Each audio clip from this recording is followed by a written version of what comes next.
श्री स्वामी समर्थ सर्वांना। तर सुंदर दिवसाची सुंदर सुरुवात झालेली आहे आणि आज आहे रविवार आणि सुट्टीचा दिवस आहे, त्याच्यामुळे सगळं निवांत चालू आहे। तर माझं देवपूजा गॅसची पूजा झालेली आहे आणि इथं आज आमच्या आहोंना खायच्या आहेत वरण चकुल्या।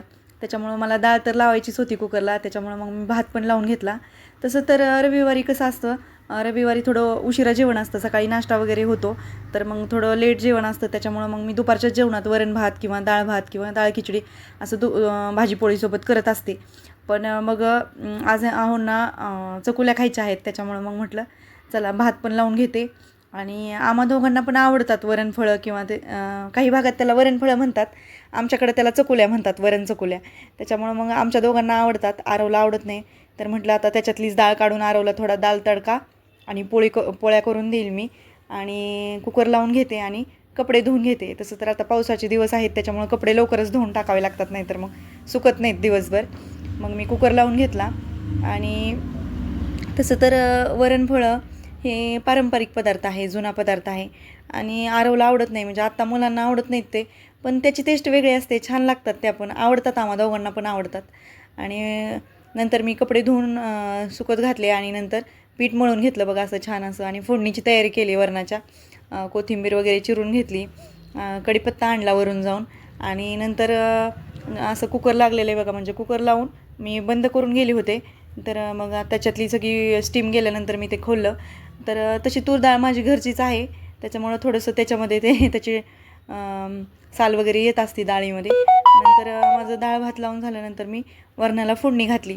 तर वरणाला फोडणी घालताना मी काय करते, त्याच कुकरमध्ये घालून घेते, कारण आता मोठा आहे कुकर, पण असा पण तो रिकामाच होतो, भांडी घासायचा कंटाळा, म्हणून मी त्याच कुकरमध्ये वरण लावून घेते। आता तिखट वरण करायचं आहे मला, कारण आपण वरणफळासाठी तिखट वरण करत असतो।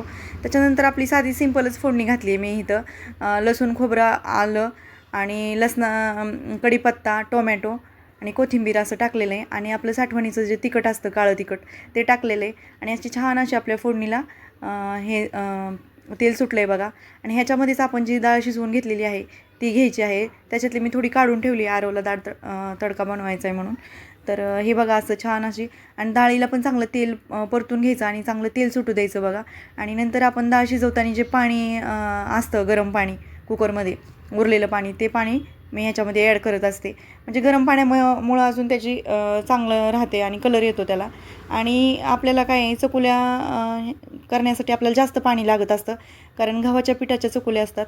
नंतर इथं मी चवीनुसार मीठ टाकून घेतलं आहे, आणि त्याच्यामध्ये आपल्याला गव्हाच्या पिठाच्या असल्यामुळं पाणी जास्त ॲब्सॉर्ब करतात गहू, त्याच्यामुळं आपल्याला जरा जास्तच पाणी टाकून घ्यायचं आहे। आणि थोडंसं वरण शिल्लक राहावं, म्हणजे वरणफळातलं वरण थोडं शिल्लक राहिलं ना, तर मग त्या खायला पण टेस्ट येते अशी, नाहीतर फक्त सुक्या सुक्या अशा खाव्याशा वाटत नाहीत। मग असं वरणाला चांगली मोठ्या गॅसवर आपल्याला उकळी येऊ द्यायची, आणि उकळी आल्यानंतर आपल्याला गॅस कमी करून घ्यायचा आहे, आणि कमी गॅसवरच आपल्याला त्या शिजवायच्या आहेत। आणि नंतर काय करायचं, आपल्याला चांगली पातळ अशी पोळी लाटून घ्यायची, एकदम पातळ लाटून घ्यायची। त्याच्यामुळं काय होतं, त्या व्यवस्थित शिजतात आणि अशा आतून पण शिजतात, अशा पिटाळ लागत नाहीत। आणि वरण आपल्याला कमी गॅसवरच ठेवायचं आहे, कारण कमी गॅसवर जेवढ्या आपण व्यवस्थित शिजतात तेवढ्या छान लागतात त्या। पण वरण आधी उकळी येऊ द्यायचं चांगलं, आणि तुम्हाला जेवढं पाणी लागतं, म्हणजे आता तुम्ही किती क्वांटिटी बनवणार आहे त्याच्यानुसार तुम्ही पाणी घ्यायचं आहे। आम्हाला अशा सुक्या आवडत नाहीत, अशा वरण त्याच्यात शिल्लक राहिलं ना तरच त्याची टेस्ट छान लागते। आणि बघा अशी मी पातळ अशी पोळी लाटून घेतली बघा, आणि नंतर चाकूने ती आपल्याला कट करून घ्यायचेत, म्हणजे असे उभे आडवे कट मारून घ्यायचेत त्याच्यावर। प्रत्येक घरातच प्रत्येक ताईचं असं बनवत असतील, पण असं वरणपोळी वगैरे खाण्यापेक्षा मग असं वरणफळं ही कधीमध्ये मी बनवत असते, आणि आहोंना पण आवडतात, म्हणजे करत असते मी मधून त्यांचं डिमांड असेल तर करते। आणि त्याच्यानंतर बघा असे कट मारून घेतलेत मी इथं, व्यवस्थित आपल्याला असे कापणीसारखे कट करून घ्यायचेत। पण ह्याच्यात महत्त्वाचं काय आहे की आपली ती पोळी आहे ना, ती एकदम पातळ असली पाहिजे, तरच त्या छान लागतात, नाहीतर मग अशा पिठाळ्या लागतात, व्यवस्थित शिजल्या जात नाहीत, आणि उगीच अशा जाड वाटतात, आणि खायला पण चांगलं वाटत नाहीत त्या। तर अशा पातळ लाटून घ्यायच्यात, आणि आपल्याला काय करायचं आहे, एक जी चकुली आहे ती आपल्याला पूर्ण वरणात अशा टाकून घ्यायच्यात, एकदम टाकायच्या नाहीत, म्हणजे असं कट केलं आहे आणि पूर्ण त्याच्यात सोडून द्यायचं नाही, नाहीतर असा गोळा तयार होतो त्याचा, आणि त्या नीट शिजल्या जात नाहीत आणि अशा पिठाळ लागतात। तर बघा उकळलेल्या वरणामध्ये अशा सोडून द्यायच्यात आपल्याला. आणि चांगली उकळी आली की नाही, म्हणजे चांगल्या शिजतात त्या व्यवस्थित उकळीमध्ये. आणि कमी गॅसच ठेवायचा आहे आपल्याला पूर्ण होईपर्यंत. आणि तुम्ही म्हणजे काही जण ते झाल्या बनवून की झाकून ठेवतात, चालतं तसं, पण काही नाही. पण मग त्याला अशी प्रॉपर तरी येत नाही. आपण जर झाकून ठेवले ना तर त्याला तरी येत नाही. आणि एकदम अशा छान शिजतात बघा. अशा कमी गॅसवर ठेवून द्यायच्यात आपल्याला 15 मिनटं, आणि छान अशी तरी पण येते आणि त्या चांगल्या शिजून निघतात बघा. तर अशाच मी सगळ्या करून घेतल्या. त्याच्यानंतर आरवसाठी पोळी केली आणि नंतर सॅलेड चिरून घेतलं. तर सॅलेड दुपारच्या जेवणात घेत असतो आम्ही.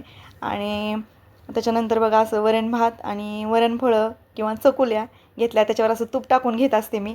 आणि महाराजांना नैवेद्य दाखवून घेते आणि आहूंसाठी देते, आहूंना पण देते आता. आणि कशी वाटली रेसिपी नक्की सांगा, आणि तुमच्याकडे याला काय म्हणतात ते पण सांगा. श्री स्वामी समर्थ.